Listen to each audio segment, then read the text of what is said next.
오늘 말씀은 교회 안에 하나님의 명령체계라는 제목으로 은혜를 나누겠습니다.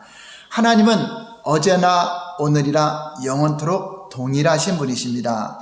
그러므로 과거 구약시대에 말씀하시던 하나님은 초대교회 때도 말씀하셨고 오늘날에도 성령을 통해서 교회에 하나님은 직접 말씀을 하시는 분이십니다. 그래서 하나님의 음성을 잘 듣고 순종하는 교회, 또 하나님의 음성을 잘 듣고 순종하는 개인이 신앙생활에 승리할 수 있고 또 하나님의 뜻 가운데 살아갈 수가 있는 것입니다. 그러므로 하나님의 음성을 듣는 것은 필수입니다. 그럼 하나님의 음성이 어떻게 들려지는가 하는 것을 우리가 하나하나 알아보는 것입니다. 히브리서 3장 7절 8절을 볼까요? 시작. 그러므로 성령이 이르신 바와 같이 오늘날 너희가 그의 음성을 듣거든 광야에서 시험하던 날에 거역하던 것 같이 너희 마음을 완고하게 하지 말라. 이스라엘 백성들이 출애굽해서 가나안 땅에 들어가기까지 광야에서 40년 동안 훈련과 연단을 받았는데도 하나님의 음성이 들려져도 완고한 마음으로 거역하다가 많은 사람들이 죽고 가나안 땅에 들어가지 못했던 것을 기억하고 있습니다. 그래서 우리는 오늘날, 오늘 이 시간 여러분들의 삶 속에 주시는 하나님의 음성을 듣거든 마음을 강팍하지 말고 그 말씀에 무조건 순종하시기 바랍니다. 순종할 때 놀라운 역사가 나타나는 것입니다. 할렐루야. 하나님께서는 이 땅에서 하나님의 뜻을 위해서 사용하시는 가장 주된 단위가 교회 공동체입니다. 다른 단체를 통해서 하나님이 일하시는 것이 아니라 하나님의 핏값으로 산 교회, 그 교회를 통해서 하나님의 음성을 들려주고 그 음성을 따라 하나님의 뜻을 펼쳐 나가는 것입니다. 그래서 요한계시록 2장 29절에도 이렇게 말씀하고 있습니다. 다 같이 시작. 귀 있는 자는 성령이 교회들에게 하시는 말씀을 들을지어다. 성령의 음성을 다 듣는 것이 아니라 들을 수 있는 귀가 열려져야 돼요. 귀 없는 사람이 어디 있겠어요? 이스라엘 백성들도 귀를 갖고 있고 예수님 당시에 교회 지도자들도 귀를 갖고 있었는데 하나님의 음성을 들을 줄 모르고 하나님을 볼 수 없었기 때문에 소경이요 기모거리가 되어서 하나님과 전혀 상관없는 뜻대로 살아갔던 걸 볼 수 있습니다. 그래서 하나님의 목적과 뜻이 이루어지기 위해서는 교회가 하나님의 행하심을 보고 동참하는 것이 필수적인 것입니다. 그러므로 우리가 그냥 막연하게 종교 중 하나를 믿고자 교회에 다니는 것이 아니라 하나님의 음성, 살아계신 그분과의 관계를 통해서 우리가 하나님의 부르신 목적을 이루시는 것입니다. 그 일을 위해서 교회 안에 반드시 하나님의 명령체계가 세워져야 한다는 것을 우리에게 보여주고 있습니다. 그럼 하나님의 명령체계란 하나님께서 교회를 주도적으로 인도하면서 교회에 하나님의 뜻을 알리시기 위해서 그 음성을 잘 듣는 체계가 세워져야 된다고 하는 것입니다. 그러니까 우리 금호사랑교회를 통해서 하나님이 오늘날 무엇을 원하시는가? 각 개인에게도 음성을 주시지만 교회를 향하신 하나님의 명령체계가 있다는 것을 알고 교회가 귀를 기울여야 된다고 하는 것입니다. 첫 번째 한번 읽어볼까요? 시작. 하나님께서 이 땅에서 하나님의 목적을 위해 가장 주도적으로 사용하는 것은 교회입니다. 하나님이 물론 모든 사람들을 사용하십니다. 정치가들도 사용하시고 경제인들도 사용하시고 많은 사람들을 통해서 사용을 하시지만 주된 사용하시는 하나님의 주된 목적을 가진 곳은 바로 교회 공동체입니다. 구약시대뿐 아니라 신약시대에도 각 개인을 하나님은 사용을 하셨습니다. 2000년 기독교 역사에서도 그렇게 하셨습니다. 그러나 성경에 의하면 우리의 신앙은, 특히 신약시대의 신앙은 교회 중심적인 신앙을 가져야 돼요. 나 혼자, 나는 교회 안 가도 돼, 나 혼자 믿을 거야. 자, 이것은 하나님한테 통하지 않습니다. 하나님은 교회를 세우기 위해서 예수님이 핏값으로 사신 교회 공동체를 만드신 것입니다. 교회가 주님의 몸이기 때문에 주님의 몸을 통해서 주님이 일을 하시는 것입니다. 두 번째 볼까요? 두 번째, 시작. 초대교회 때는 교회 안에 하나님의 명령체계가 세워져 있었습니다. 자, 이제 하나님은 교회를 세우시고 하나님의 명령체계를 통하여서 교회가 하나님의 음성을 듣고 순종하는 체계가 잘 잡혀 있었습니다. 그런데 역사가 2000년 내려오면서 이 하나님의 명령체계가 없어지고 이제 기록된 성경문, 전에는 성경이 기록이 안 됐기 때문에 하나님이 명령하시고 말씀하셨다면 이제 성경이 기록되어 있기 때문에 오늘날은 말씀하지 않는다, 이런 개변이 또 나오기 시작합니다. 그래서 하나님이 어떤 음성을 주셨다면 그것을 부인하고 기록된 성경만 가지고만 또 바리새인들처럼 이렇게 교회가 하나님의 명령 체계를 세우지 않게 되는 것을 볼 수 있습니다. 그러니까 초대교회는 어떻게 하나님의 명령 체계가 세워져 있는가 하는 것을 보겠습니다. 오늘 본문 사도행전 13장 1절 볼까요? 1절 시작. 안디옥 교회에 선지자들과 교사들이 있으니 곧 바나바와 니게르라는 시므온과 구레네 사람 누기오와 분봉한 헤롯의 젖동생 마나엔가 및 사울이라. 안디옥 교회는 이방인의 교회인데 이방인들이 하나님 말씀을 듣고 교회가 세워졌는데 이제 예루살렘에서 믿음이 좋은 분들도 파송되어 있고 이미 좋은 선지자들과 교사들이 세워져 있었습니다. 그러나 그들이 교회의 주인은 아니었습니다. 지도자들이 세워졌지만 그들이 주인이 아니었습니다. 2절 볼까요? 13장 2절 시작. 주를 섬겨 금식할 때 성령이 이르시되 내가 불러 시키는 일을 위하여 바나바와 사울을 따로 세우라 하시니. 교회가 주님을 섬기기 위해서 모였는데 이제 주님을 섬기면서 금식 기도하면서 하나님의 음성을 듣기를 원하고 주인이신 하나님이 어떻게 하실 것을 듣기를 원했더니 성령님이 말씀하셨습니다. 그래서 바나바와 사울을 따로 세워서 이제 안수해서 사도로, 선교사로 파송하려는 계획을 갖고 있는 걸 볼 수 있습니다. 누가 안디옥 교회 지도자들에게 말씀하셨죠? 성령님. 그러므로 성령님이 그 교회의 주인이심을 성경은 말씀하고 있습니다. 안디옥 교회는 성령의 음성을 듣고 있었습니다. 안디옥 교회는 실제적으로 성령님이 이렇게 하라 저렇게 하라 실제로 지도하고 계셨습니다. 말씀하신 내용은 성령께서 불러 시키는 일을 하기 위해서, 하나님이 시키는 일을 하기 위해서 특별히 두 사람을 따로 세우라. 아직 안디옥 교회는 선지자들과 교사들만 있다고 했어요. 사도가 없었습니다. 그래서 바로 바나바와 사울을 안수해서 이제 파송될 때부터, 그때부터 바나바하고 사울은 사도가 됩니다. 그래서 사도 바울, 이제 사울이라고 안 하고 사도 바울로 불려지죠. 그래서 사람들은 바나바는 평신도고 바울은 또 사도다 그렇게 말하는데 아니요, 두 사람 똑같이 함께 사도가 됩니다. 그래서 바나바와 사울이 선지자와 교사로 있었다가 따로 안수를 받고 파송되어 그때로부터 성경에 보면 두 사도가 하면서 이렇게 말씀이 나오는 걸 볼 수 있습니다. 사도행전 13장 3절 볼까요? 시작. 이에 금식하며 기도하고 두 사람에게 안수하여 보내니라.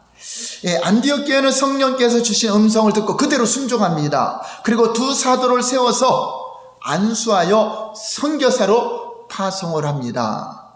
성경은 바울과 바나바가 자기 생각으로 선교한다고 계획하고 떠난 것이 아닙니다. 누구의 지시를 받고 누구의 보냄을 받았죠? 성령님. 그 말은 무슨 말이죠? 그 교회의 주인은 성령님이시다. 성령님이 실제로 운행하고 계시고 실제로 그 교회를 통치하고 다스리고 계심을 기록하고 있는 것입니다. 오늘날 교회는 하나님의 교회이고 삼위일체 하나님께서 교회를 인도하신다는 사실을 교리적으로 듣고 이론적으로 알고 있는 목회자나 성도도 많이 있죠. 우리가 교회의 주인은 하나님입니다. 또 설교도 그렇게 하고 여러분들도 그렇게 믿죠. 목사가 주인이 아니다, 장로가 주인이 아니다, 성도가 주인이 아니라 주인은 하나님이시다. 다 이론적으로는 알고 있습니다. 그러나 하나님이 실제적으로 성령님을 통하여 교회를 인도하고 계신다는 것은 믿지 못하고 있습니다. 심지어 오늘날 교회적으로 하나님의 음성을 듣고 그것을 분별하여 하나님의 뜻을 발견하고 하나님께서 이렇게 성령의 감동을 줘서 성령께서 우리 교회를 통해서 이 일을 하기를 원하신다 하고 그렇게 설교하거나 그렇게 말하면 오히려 많은 사람들이 비웃고 조롱하고 무엇인가 그 교회는 신비주의로 잘못된 것처럼 이렇게 말하는 시대가 되었어요. 그건 무슨 말이죠? 오늘날 많은 교회들이 성령님의 음성, 하나님의 음성을 듣는 체계가 세워져 있지 않고 다 문자적인 순종, 이론적인 교육에 치우쳐 있다는 것을 볼 수 있다고 하는 것입니다. 오늘날 많은 교회와 기독교 단체들이 전혀 하나님을 믿지 않는 세상의 단체나 기관에서 하는 대로 다수결로 의결하거나 또 회사처럼 사장의 결정에 따라 어떤 결정을 내리는 것 같이 어떤 세상적인 학벌이나 어떤 명예나 권세나 이런 것들이 교회 안에 들어와서 교회를 움직이려고 하는 일들이 많이 있다고 하는 것입니다. 하나님의 의사는 전혀 물어보지도 않고 들으려고도 않고 다수결로 장로들의 의결이라든가 어떤 총회의 의결이라든가 여기에 따라서 성령님은 이걸 원하는데 다수결이 이걸 원하니까 그것이 옳다라고 만들어버립니다. 그래서 목사 아들이 교회에 세습하는 것이 옳으냐 그르냐 이런 문제 갖고 오늘날에도 계속적으로 문제가 많습니다. 여러분, 세습이 옳은 것이 아니라 하나님이 그 사람 세우는 것이 교회의 하나님의 뜻이면 그것이 옳은 거지.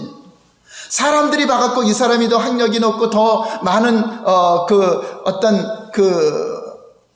박사학위도 많고 많은 것을 갖고 있다고 그 사람이 옳은 것은 아니잖아. 하나님이 세우신 분이 누구냐 여기에 관심을 가져야 되는데 하나님의 음성은 들으려고 하지 않기 때문에 교회가 문제가 생기고 혼란이 온다는 것입니다. 여러분, 만약에 교회가 하나님의 명령체계 듣는 것에 체계가 세워져 있다면 많은 사람들이 분쟁을 해요. 그래, 누가 옳으냐, 이 사람을 세워야 되느냐 말아야 되느냐 했을 때 성령님이 한 말씀 하시면 분쟁이 끝나요, 안 끝나요? 끝나버리는 거죠. 그런데 성령의 음성을 들으려고 하지를 않기 때문에 몇 년이 지나도 끝나지 않는 싸움이 된다고 하는 것입니다. 사도행전 13장 4절 볼까요? 시작. 두 사람이 성령의 보내심을 받아 실르기아에 들어가서 거기서 배를 타고 구브로에 가서 두 사람도 자기 마음대로 가는 것이 아니라 성령님의 보내심을 받아서 가라고 하는 곳으로 가는 것입니다. 오늘날 많은 선교사들이나 교회 지도자들은 그저 교회에서 안수하여 보내지기만 하면 그것이 성령께서 보내신 것이다 라고 생각하는 경향이 있습니다. 그런데 초대교회를 보면 실제적으로 성령의 음성을 듣고 지시하는 곳으로 가게 되는 걸 볼 수 있습니다. 사람의 계획에 따라 사람의 생각이 결정한 것을 성령님의 뜻이라고 말하는 것이 아닙니다. 하나님이 불러서 하시고자 하는 것을 시키기 위해서 성령께서 지목하여 정확한 목적을 이루기 위해서 말씀을 하신다고 하는 것입니다. 사도행전 13장 2절 다시 한번 볼까요? 시작. 주를 섬겨 금식할 때 성령이 이르시되 내가 불러 시키는 일을 위하여 바나바와 사울을 따로 세우라 하시니, 바나바와 사울을 왜 따로 세우라고 했죠? 내가 불러 시키는 일을 위해서, 사람이 시키는 일을 위해서 세운 것이 아니라, 교회가 무엇인가 시키기 위해서 세운 것이 아니라 성령께서 시키고자 하는 일이 있다는 거죠. 그러니까 여러분들도 직분이나 사명을 맡을 때 성령께서 여러분을 통해서 그 사명을 통해서 하시고자 하는 일이 있어요. 여러분들이 영혼을 보내주고 우리 목자들에게는 영혼을 보내는데 하나님이 그 영혼을 왜 보내주셨는가 하시고자 하는 일이 있는데 전혀 영혼이 와도 관심도 없고 관계도 안 가진다면 하나님이 명하신 거는 하지 않고 자기 일에만 신경 쓰고 있다면 전혀 하나님과 상관없는 직분자가 되는 것입니다.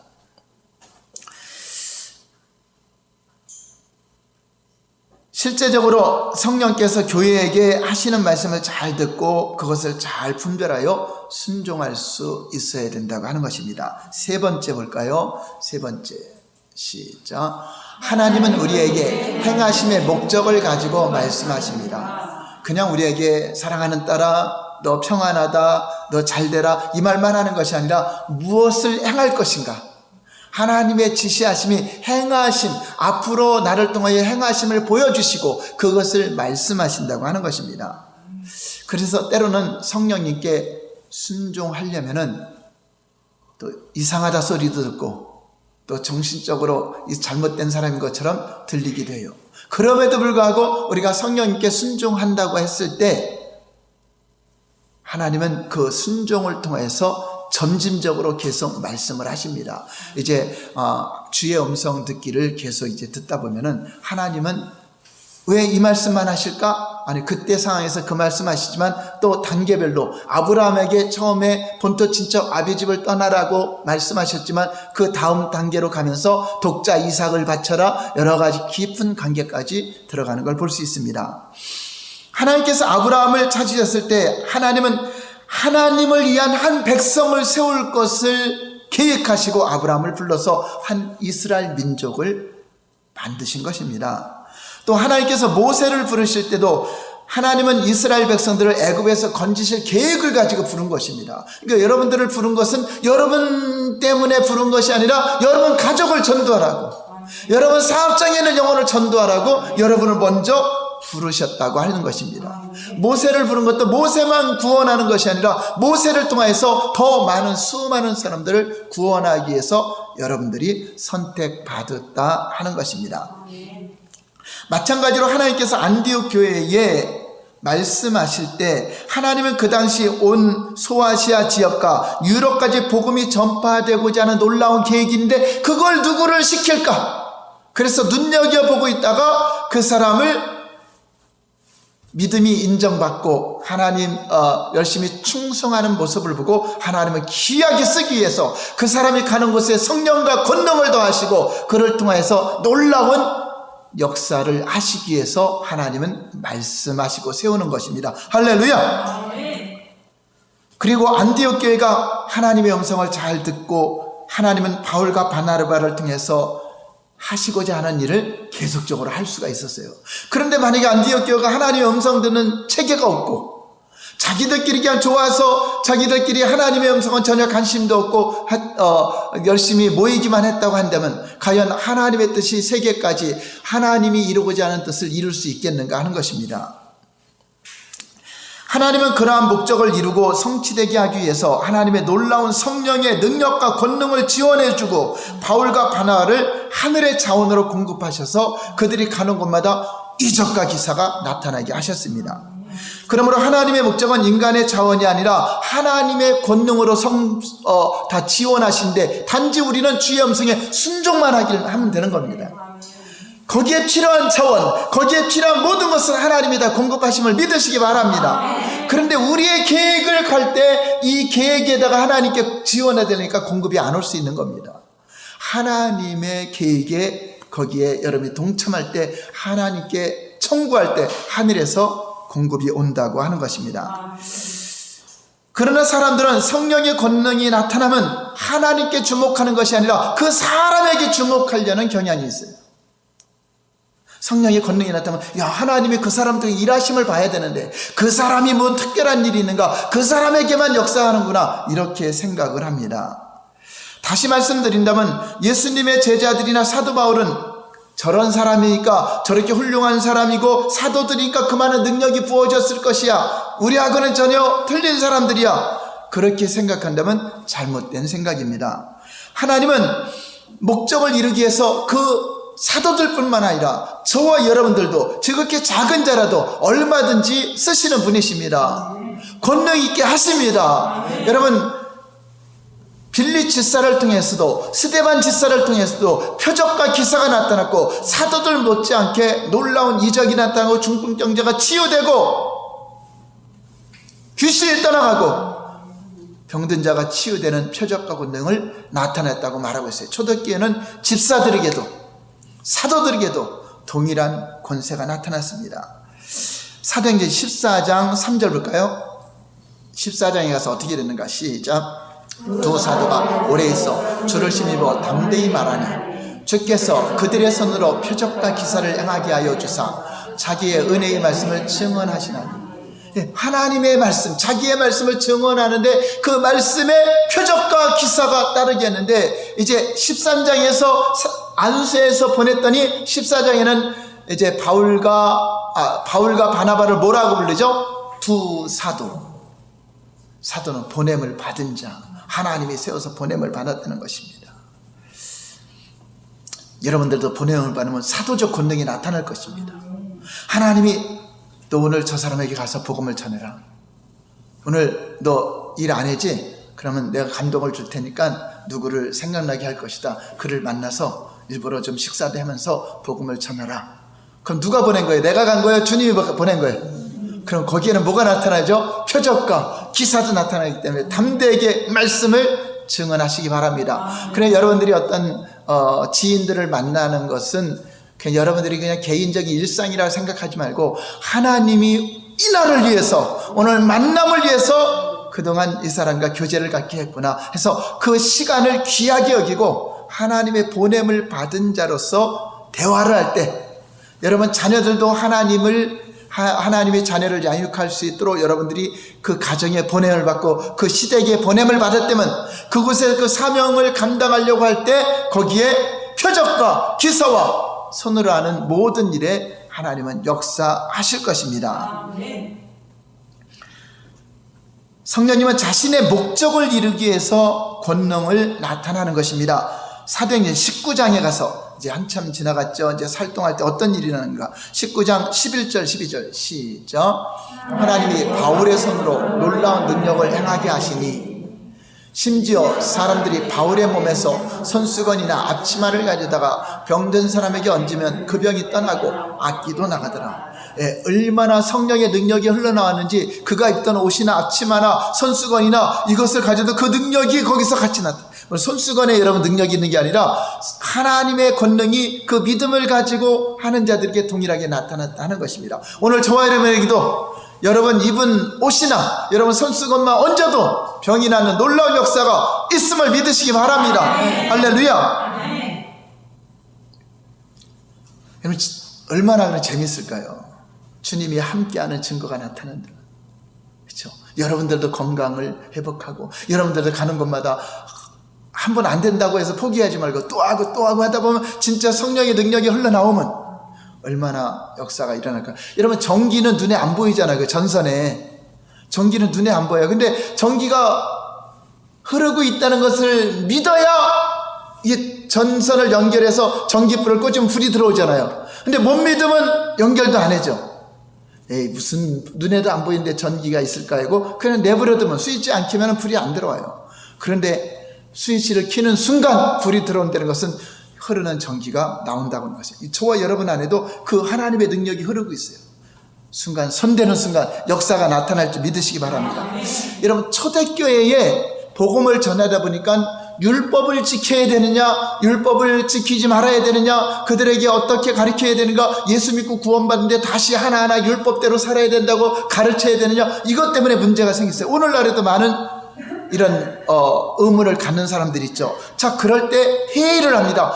예루살렘 교회가 흩어져 있는 사도들이나 제자들이 모여서 첫 번째 회의를 합니다. 어떻게 회의가 결정이 되는가. 오늘날에도 총회를 하고 어떤 각종 모임을 갖고 총회를 합니다. 그래도 날마다 싸워요. 분쟁이 일어나요. 그래도 해결이 안 돼요. 근데 초대교회 성령의 음성, 하나님의 명령 체계를 듣는 것이 세워져 있을 때는 그냥 문제가 해결돼요. 성령님이 함께하면, 성령님이 말씀하시면 그게 옳은 것이 되는 것입니다. 할렐루야. 사도행전 15장 5절에서 11절까지 어떤 논쟁이 있었는가 볼까요? 시작. 바리새파 중에 어떤 믿는 사람들이 일어나 말하되 이방인에게 할례를 행하고 모세의 율법을 지키라 명하는 것이 마땅하다 하니라. 어떤 사람은 율법을 지켜야 된다 하죠. 6절 시작. 사도와 장로들이 이 일을 의논하러 모여 많은 변론이 있은 후에 베드로가 일어나 말하되 형제들아 너희도 알거니와 하나님이 이방인들로 내 입에서 복음의 말씀을 들어 믿게 하시려고 오래전부터 너희 가운데서 나를 택하시고 또 마음을 아시는 하나님이 우리에게와 같이 그들에게도 성령을 주어 증언하시고 믿음으로 그들의 마음을 깨끗이 하사 그들이나 우리나 차별하지 아니하셨느니라. 그런데 지금 너희가 어찌하여 하나님을 시험하여 우리 조상과 우리도 능히 매지 못하던 멍에를 제자들의 목에 두려느냐. 그러나 우리는 그들이 우리와 동일하게 주 예수의 은혜로 구원받는 줄을 믿노라 하니라. 모임 중에 베드로가 일어나서 아니 이방인들도 똑같이 예수 그리스도를 믿어 구원을 받았고 똑같이 은혜를 받았는데 왜 우리 조상들도 율법을 지켜서 구원 못 받는 것을 왜 그것을 다시 매게 해서 이방인들로 하여금 다시 율법에 매어서 힘들게 하겠느냐 하는 것을 말하고 있습니다. 바로 초대교회가 당면한 문제였습니다. 그 당시 초대교회는 유대인들만 있는 것이 아니라 이방인들이 예수를 믿고 세례를 받았는데 할례를 받아야 되는가 또 유대인의 전통을 지켜야 되는가 율법을 지켜야 되는가 문제를 놓고 계속 분쟁이 일어났습니다. 그래서 이방인 교회와 유대인들이 있는 교회와 같이 막 대립이 일어난 거죠. 자, 이 문제를 해결하기 위해서 그 당시 종교 지도자들이 예루살렘에 모여서 회의를 한 것입니다. 자, 어떻게 결정하는가 볼까요? 사도행전 15장 28절 29절 시작. 성령과 우리는 이 요긴한 것들 외에는 아무 짐도 너에게 지우지 아니하는 것이 옳은 줄 알았노니 우상의 제물과 피와 목매어 죽인 것과 음행을 멀리할지니라. 이에 스스로 상감은 잘되리라 평안함을 원하노라 하였노라. 자, 예루살렘에 의해서 결론을 내리면서 이렇게 결론을 내렸다. 성령과 우리는 성령께서 이것이 옳다고 말했다. 우리가 의논은 했지만 그 결과에 대해서 성령님이 동의하셨다. 어떤 거? 요긴한 거 요거 3-4가지 요것만 지키고 나머지는 거기에 매이지 않게 해야 되겠다 하고 결정을 합니다. 우상의 제물을 먹지 말아라. 그 다음에 피를 먹지 말아라. 목매어 죽인 것을 먹지 말아라. 또 음행을 멀리하라. 이에 스스로 상감은 잘 되리라 평안함을 원하노라. 자, 이것은 구원과 관계 있는 것이 아니라 그것이 오히려 잘 못 되는 삶이 되기 때문에 하나님이 명하신 것 중에 요긴한 거 몇 가지만 잘 지킬 수 있도록 결의를 하게 됩니다. 이 결의는 요한계시록에도 우상의 제물이나 이런 것들을 금하는 것을 계속 말씀하고 있습니다. 그런데 그들이 결론을 낸 것이 성령님의 뜻이라고 말한 것은 자기들이 결론을 내려놓고 그냥 성령님의 뜻입니다라고 말한 것이 아닙니다. 실제적으로 성령님의 인도를 따라 성령님의 감동을 따라 결론을 내렸기 때문에 더 이상 분쟁이 없는 것입니다. 오늘날도 마찬가지입니다. 저와 여러분들이 여러 가지 문제가 있고 또 교단 간에 문제가 있더라도 성령님이 이렇게 하라 그 음성을 교회가 듣는다면 그리고 목회자들이 거기에 귀를 기울인다면 자, 이제 문제가 계속 분쟁이 일어날 거예요? 성령님 말씀에 끝날까요? 성령님 말씀에도 거역한다면 뭐하러 교회 다닙니까? 그렇잖아요. 하나님 말씀에도 거역할 거면은 우리가 교회를 다닐 이유가 없잖아요. 하나님 말씀대로 살고자 교회 왔기 때문에 살아계신 하나님께서 이렇게 하라면 내 마음에는 안 들어도 내 생각에는 예수님이 십자가에 지는 게 마음에 안 들어도 예수님이 십자가에 지는 게 하나님의 뜻이라면 주님 그리하옵소서 그리하지 마세요 하면 안 되고 그리하옵소서 하고 순종하는 저와 여러분 되시기를 예수님 이름으로 축원합니다. 오늘날 적지 않은 성도들과 교회 지도자들은 어떤 대표성 있는 모임에서 자신들이 사람들이 결론을 내리면 이것이 곧 하나님의 뜻입니다. 다수결로 의결되었습니다. 이건 매우 위험한 발상이라고 하는 것입니다. 하나님의 생각과 우리 생각은 달라서 우리의 생각으로 결론을 내린 것이 하나님의 뜻이 될 수도 있고 안 될 수도 있는 것입니다. 또한 참석한 사람들 중 다수의 의견을 모았다고 해서 그것이 하나님의 뜻이라고 할 수 없습니다. 소수의 의견이 옳을 수도 있기 때문에 그래요. 만약에 다수의 의견을 따랐다면 이스라엘 백성들이 가나안 땅을 갈까요? 애굽으로 도로 들어갔을까요? 네, 다수결로 했으면 12명의 정탐꾼이 와서 10명은 다 거기 못 들어간다고 했기 때문에 그 말 듣고 백성들이 가나안 땅 진짜 못 들어가잖아요. 여호수아 갈렙 두 사람이 거기는 하나님이 우리에게 준 밥이다, 능히 들어갈 수 있다, 그렇게 믿음으로 고백한 여호수아 갈렙 두 사람만 들어갔다. 이와 같이 사람의 의견이 하나님의 감동으로 된 의견도 있지만 다수결의 의견이라고 해서 다 옳은 것만은 아니라는 것입니다. 그래서 하나님의 뜻이 나오고 하나님 말씀이 들려지면, 한번 따라서 할까요? 하나님 말씀이 들려지면 사람의 의견은 전혀 중요하지 않다, 이 생각을 가져야 된다고 하는 것입니다. 거기에 아멘 할지니라. 그러므로 하나님의 뜻에 따라 성령의 음성을 따라가는 것이 가장 중요한 것입니다. 오늘날 교회가 하나님의 뜻을 분별하는 데 있어서 가지고 있는 가장 큰 문제는 사람들의 의견을 모은 것을 하나님 뜻이라고 생각하는 것이 잘못됐다고 하는 것입니다. 사람들이 뜻을 정했어도 이것이 하나님의 뜻인가 하고 기도해야 돼요. 여러분들이 무엇인가 계획하더라도 이것이 내 생각에는 옳은 것 같고 선한 것 같아도 하나님은 그것을 원치 않을 수도 있고 또 원할 수도 있기 때문에 기도하고 시작하는 겁니다. 아멘. 여러분 이사를 가든 여러분이 어떤 일을 하든 어떤 무엇인가 계획하더라도 여러분 생각이 가장 최선인 것 같고 옳은 것 같아도 기도하는 시간을 가져야 돼요. 하나님이 막을 수 있는 시간을 줘야 되잖아요.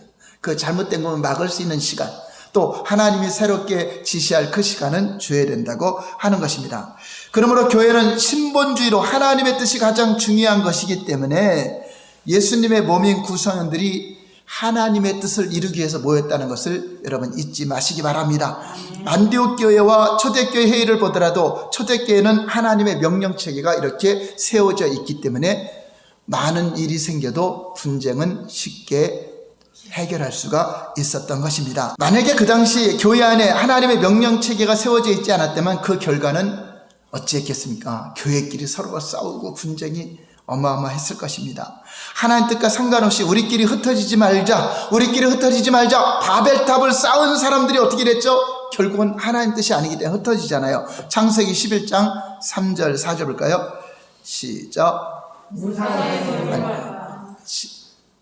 시작. 서로 말하되 자 벽돌을 만들어 견고히 굽자하고 이에 벽돌로 돌을 대신하여 역청으로 진흙을 대신하고 또 말하되 자 성읍과 탑을 건설하여 그 탑 꼭대기에 하늘을 닿게 하여 우리 이름을 내고 온 지면에 흩어짐을 면하자 하였더니, 우리 흩어지지 말자. 하나님은 온 세상에 가서 복음을 전파하고 생과 번성의 땅에 충만하라 했는데 우리 흩어지지 말고 우리끼리 큰 성을 쌓고 탑을 쌓고 우리 흩어지지 말고 우리끼리 살자 했을 때 하나님의 뜻이 아니기 때문에 다 흩어짐을 당하게 했던 것을 볼 수 있습니다.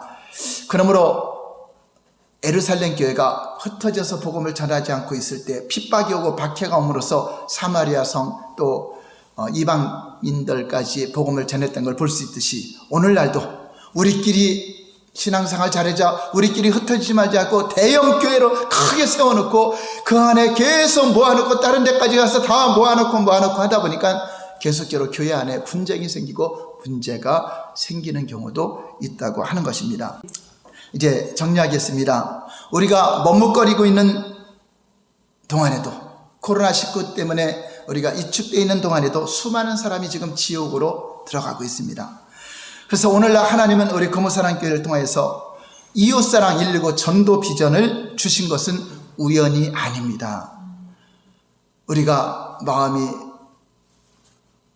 위축되고 또 적극적으로 이렇게 복음을 전할 수 있는 이런 때에, 또 나오는 사람들도 잘 나오지 못하는 이런 때에 우리가 복음을 전하고 또 전도 비전을 선포한다는 것은 하나님의 놀라운 계획이었습니다. 성령으로 임하신 예수님께서 우리에게 성령으로 감동하여 주시고 우리 또 성도들에게 감동하시고 우리 장로님에게도 감동하시고 이렇게 감동하셔서 이 일이 진행된 것이고 그것이 하나님의 뜻이기 때문에 또 제가 선포해서 여러분들과 함께 외치고 있는 것입니다. 그래서 저와 여러분들이 이제 119 전도 비전을 외치며 나아갈 때 놀라운 이적과 기사를 체험하기를 예수님 이름으로 축원합니다. 우리 오순에 다시 주먹쥐고 이웃사랑 119 전도 비전, 한 사람이 한 영혼을 구원하자. 다시 한번, 한 사람이 한 영혼을 구원하자.